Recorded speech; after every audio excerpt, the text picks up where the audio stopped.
केतोटी कोण अछि तीनटा कोण अछि दीदी विभिन्न प्रकार कोण विभिन्न प्रकार कोण अछि गोटे कोण होला एटा होला समकोण काहा को कहती समकोण कोण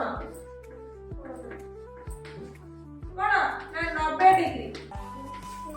जरा जे 90 डिग्री हेतु ताको कोन कहती समकोण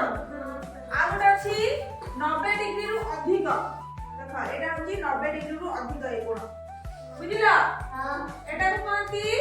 स्थूल कोण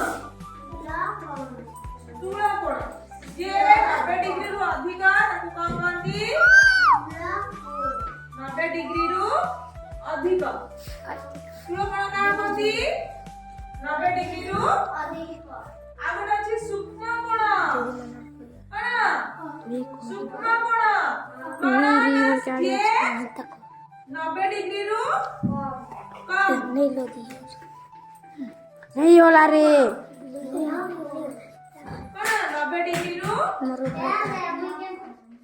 जेरो कोण 90 डिग्री रु कम ताको सूक्ष्म कोण कहती जे 90 डिग्री रु अधिक ताको स्थूल कोण कहती आ जे 90 डिग्री ताको कोन कहती